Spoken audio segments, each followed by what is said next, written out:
Otro video. ¿Cómo les va? Buenas tardes, un saludo grande para toda la audiencia de Radio Nacional. Bueno, hoy sí es como primera, ¿no? Porque la otra vez hicimos como un tipo preámbulo de lo que iba a ser este año en la columna de historia y a veces como que la coyuntura nos genera todo el tiempo temas para ver con perspectiva histórica, ¿no? Y hasta se me ocurrió como directamente ya el nombre de la columna. Otra vez. Perspectiva histórica. No, No, te digo bien. otra vez la misma historia, ¿no? Es como. Está buenísimo. Claro, vez otra historia, vez lo sí. mismo. Sí. Otra vez la misma historia. Y bueno, lo hablamos un poco con Mauro del motivo de esta columna, que bueno, que tiene que ver con el nuevo préstamo del FMI. Y no hablar sobre la historia de las deudas o del FMI en Argentina y demás, porque la verdad que es muy largo, eso hay un montón de material, pero siempre es como, bueno, decir, ¿de dónde viene, no? ¿De dónde venimos? ¿Cuál es la historia de nuestro país con el tema de una deuda, de un pedido, de pedir plata, y lo más conocido, que también no solamente el FMI, sino que tiene que ver con la primera deuda, con el primer pedido, con el primer préstamo que pide ni siquiera casi la Argentina, ¿no? Porque todavía dentro de lo que es el proceso de conformación de ni siquiera, o sea, casi son menos de 10 años después de la declaración de la independencia. Ya volvemos a depender, ¿no? Como que la verdad es que tuvimos 10 años de libertad, si querés decirlo de alguna manera, es como que salimos de una independencia de la corona española para meternos a una dependencia británica. Es casi entrelazado uno con la otra, así que nos vamos a meter un poco en lo que tiene que ver con el préstamo, el empréstito de la Baring Brothers, ¿no? Que uno es como reconocido, ¿no? Es como que uno pone Baring Brothers en Google y aparece Argentina. Empréstito, ¿no? Es como que está directamente relacionado a eso, entonces lo tenemos. Bueno, vamos a ahondar un poquito sobre esa situación, sobre qué era lo que estaba pasando en el territorio. Hablar de Argentina es muy prematuro todavía. Tenemos algunos nombres propios en los cuales nos podemos aferrar, que el más importante de todos ellos es Rivadavia, que es el que lleva adelante ese empréstito, ¿no? Entonces, bueno, primero empezar a decir, bueno, ¿qué es un empréstito? Y es un préstamo, ¿sí? Que toma el Estado o una corporación o una empresa cuando está representando títulos, ¿no? Entonces, como todavía eso, ¿no? Ni siquiera necesariamente tiene que ser un país, sino que directamente puede ser un conjunto de personas en representación de alguien pide un préstamo a una empresa o a una corporación. Porque en este caso, el FMI es una entidad financiera o es una organización. En este caso, la Baring Brothers es una casa financiera. O sea, ni siquiera representa a alguien a Inglaterra o a Gran Bretaña. Es un pedido a un banco, ¿no? Es como en ese momento, este incipiente Argentina le está pidiendo plata a un banco británico, ¿no? Y a partir de ahí hay muchas mitologías también, porque nos hicieron creer de qué es la plata que se usó para algo que después no fue y todo lo demás. Entonces nos vamos a meter un poco de lleno sobre esa situación y sobre por qué pidió plata, en ese caso, quiénes. Así que la idea de hoy es hablar un poquito de eso. Si les parece bien. Sí, obvio. Y obviamente meter un bocado, cuchara, preguntas, lo que sea necesario. Obvio. Por supuesto. Tiene alguito, ¿no? La yerba esa, ¿no? Tiene un suyito con algo, de manzanilla, ¿no? de ¿viste? manzanilla.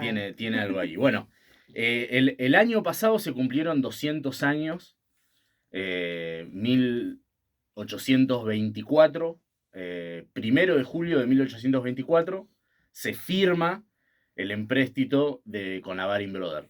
El año pasado, 200 años, ¿no? Ya tenemos 200 años de historia. Por eso, otra vez la misma historia, ¿no? Es como, no podemos salir nunca de esa situación. Entonces nos tenemos que remitir, obviamente, 1824, pero nosotros empezamos un par de años antes, ¿no? Que es la década del 20, 1820, mal conocida como la anarquía del año 20, porque se dice que después de la declaración de la independencia, 1816, eh, están los territorios y las autonomías provinciales buscando ahí, bueno, a ver qué va a pasar, ¿no? Todavía estamos como dentro de la guerra de la independencia, no se sabe muy bien qué va a pasar, San Martín anda ahí en el Alto Perú, digo, esto está como bastante desorganizado, por eso se conoce como la anarquía del año 20, pero por lo menos a nosotros lo que nos podemos aferrar es que es un territorio, las provincias, digo, antecedentes a lo que es la independencia. Acá no tenemos ningún tipo de constitución, ¿no? Es como que no hay algo que dice que es un país, no tenemos leyes, no tenemos casi nada, por eso se habla de la anarquía del año 20, pero sí podemos hablar de esas provincias, y esas provincias tienen estos caudillos, ¿no? Que tienen realmente poder para construir lealtades personales, cercanías al pueblo, ¿no? Hay un pueblo que banca a estos caudillos. Los legitima de alguna u otra manera. Sí, no, el micrófono digo porque... Los legitima el de radio, claro. Sí, obviamente porque tienen una carrera, cierta carrera política, pero también militar, ¿no? Entonces tienen que tener, obviamente, como un ejército, no, digo no un ejército, pero montoneras que los acompañan, ¿no? Entonces sí, claramente son un sujeto de poder, ¿no? Los caudillos en ese momento realmente son sujetos de poder. En cada una de las provincias hay uno, como muy representativo cada una de ellas. Por eso digo que son sujetos de poder que construyen lealtades personales, cercanías al pueblo y que tienen estas habilidades militares que casi todos adhieren a una causa militar, a una causa federal. Otros no. Digo, no todos los caudillos son federales, algunos son más unitarios. Eh, Hay algunos que vienen de familias acomodadas, otros no, ¿no? Hay algunos que vienen más son plebeyos, como se decía en aquella época, y que son constructores de la institucionalidad que en ese momento no hay, ¿no? Carecía la tierra de ese territorio, carece de instituciones que representan. Y estos caudillos empiezan a darle forma a esas instituciones, ¿no? Y es importante en ese momento, ¿no?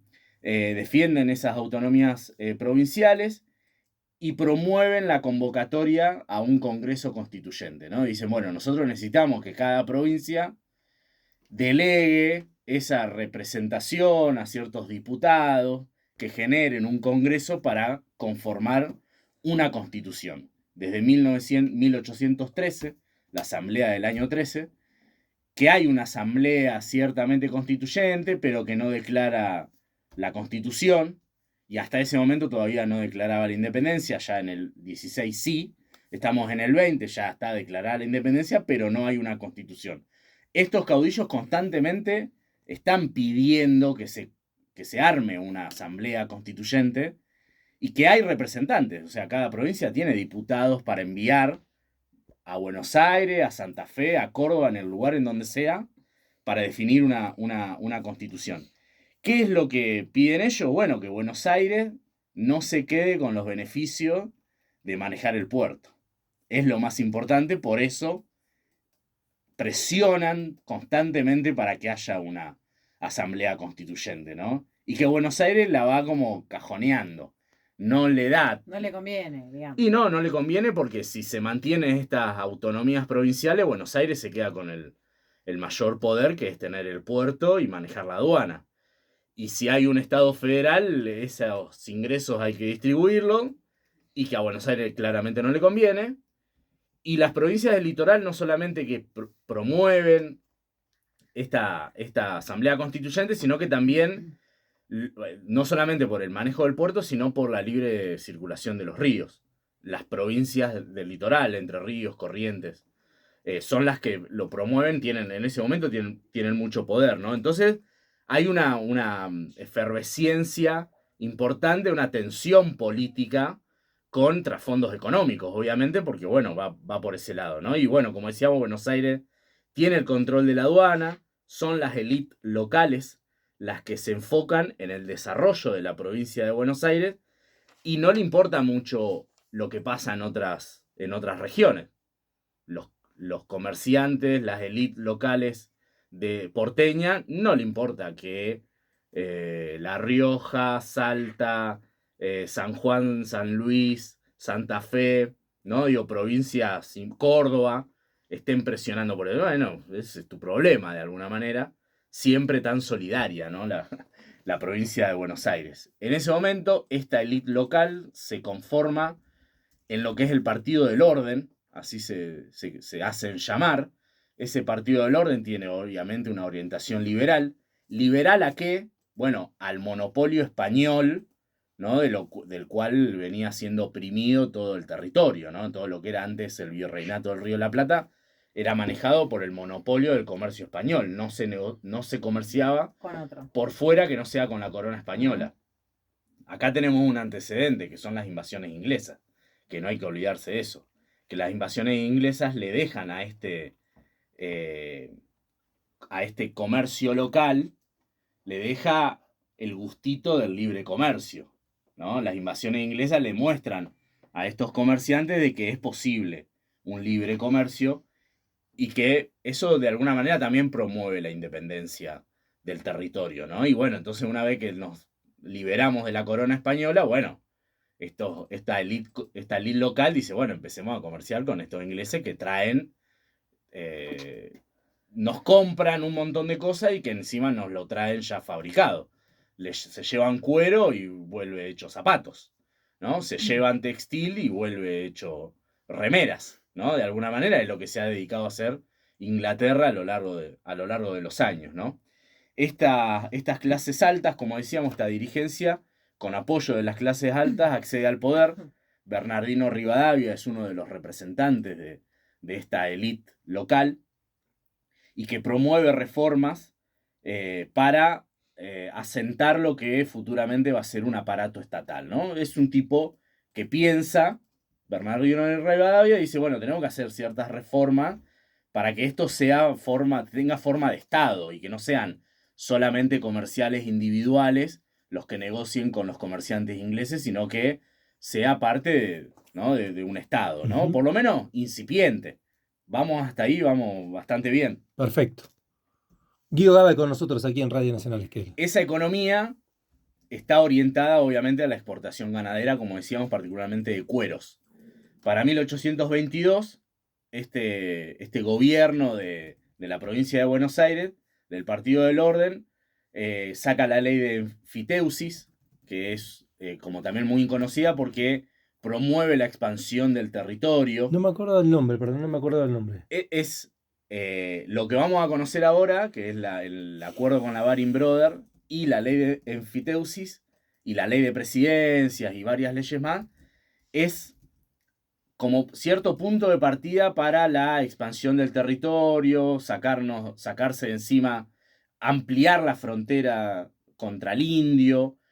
Yo la nombro para no profundizar porque es interesante, pero lo que promueve esta ley es el Estado prestaba tierra que no era dueña de nadie, ¿no? Son como decir tierras fiscales, se la presta a los terratenientes para que la trabajen, como una ley de alquileres, de alguna manera, y que esa tierra sea productiva. La verdad que falla la ley, porque se compra, o sea, no es que se compra, sino que se la terminan alquilando demasiado barata, en pocas manos y no en muchas, y todo eso genera que esta elite local se quede con mucha tierra, porque no pagan los alquileres, no pagan los canon, nada, fue un negociado entre pocos para quedarse con mucha tierra, pero es interesante. Algún día la podemos profundizar a esta ley, pero en este momento es una ley más que le da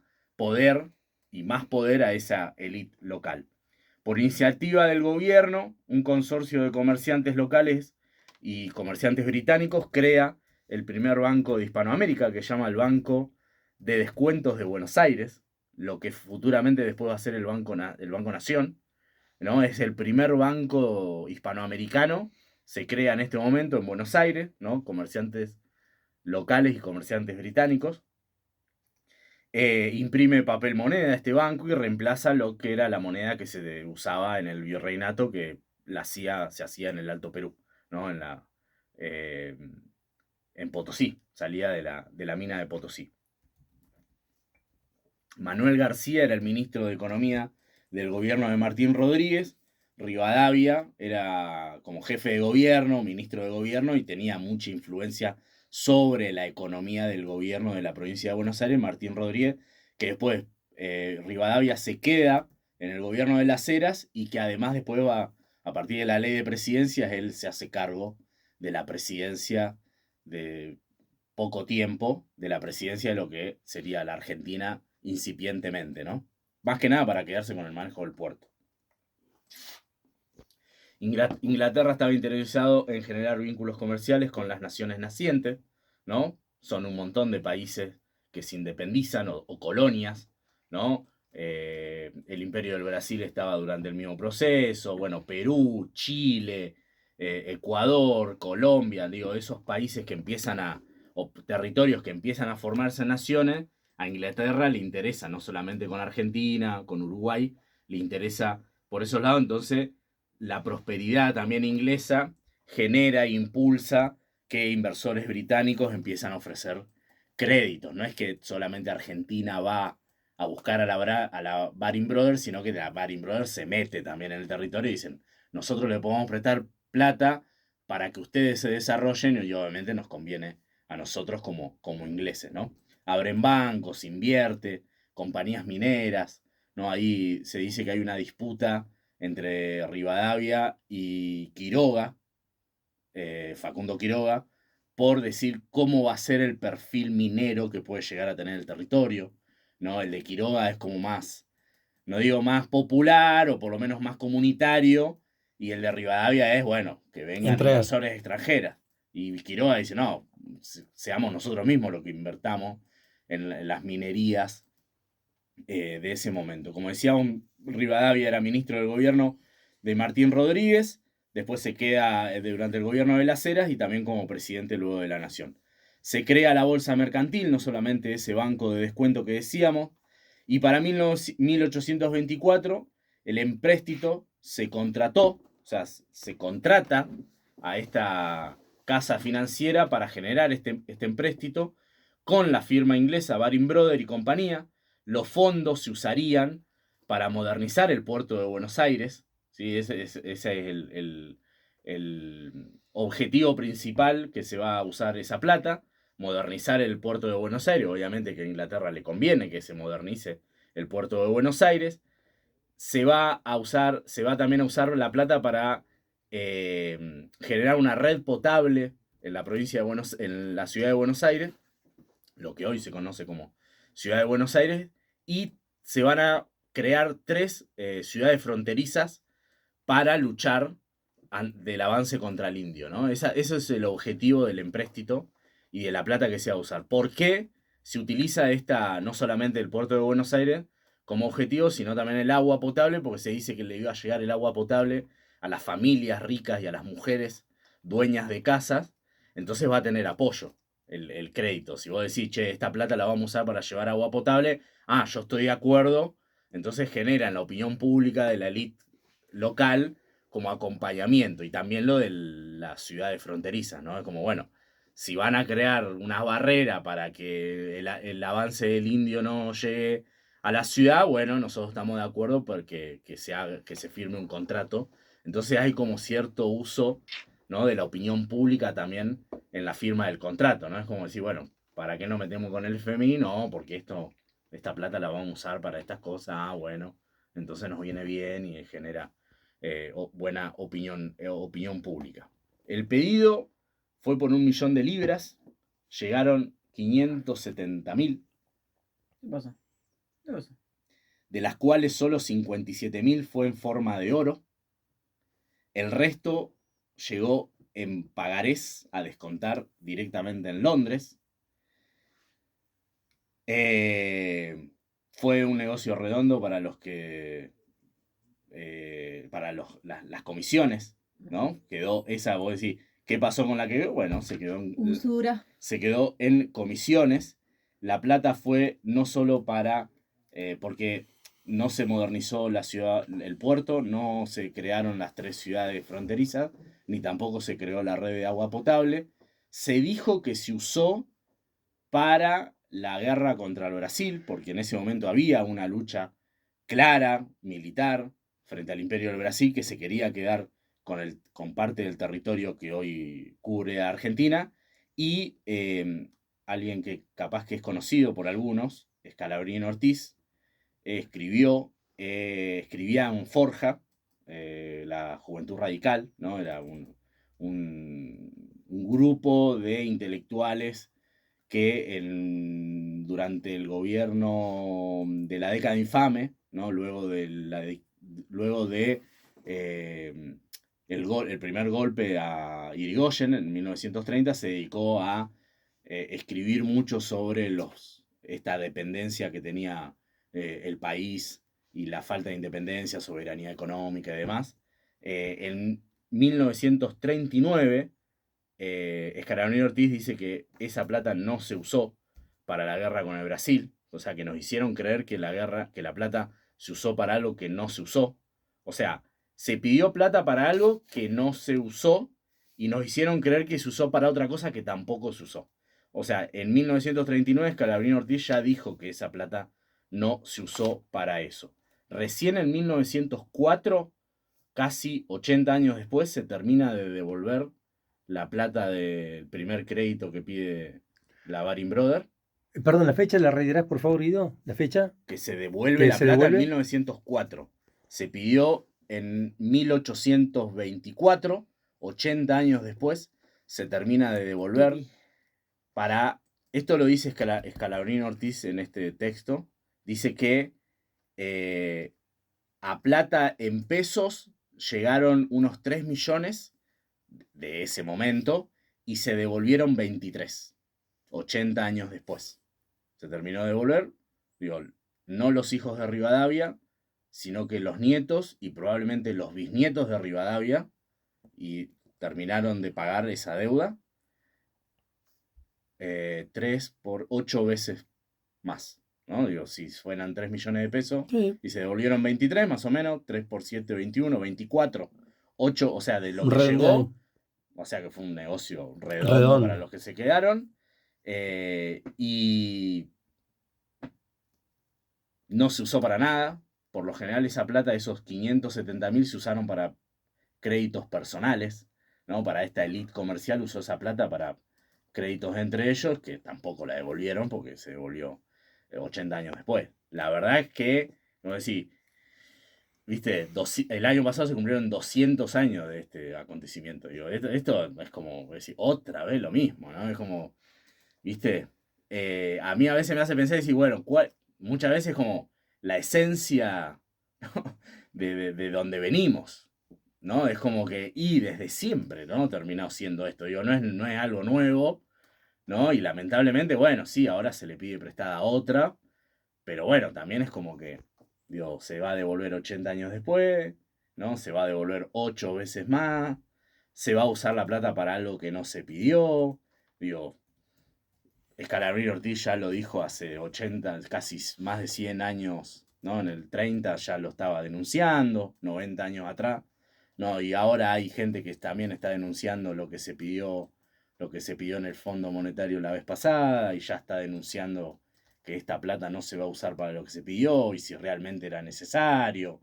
Así que es como que yo creo que al día de hoy podemos bautizar otra vez. Repeat. Es como Mafalda, otra vez sopa, ¿no? Total. Es como, y va, a mí me genera desesperanza, ¿no? Porque es como decir, bueno, vamos a salir y en 20, 30, 40 años, otra vez nuestros hijos, nuestros nietos, nuestros bisnietos la van a devolver o la van a seguir pidiendo, ¿no? Y eso nos genera, digo, Dependencia.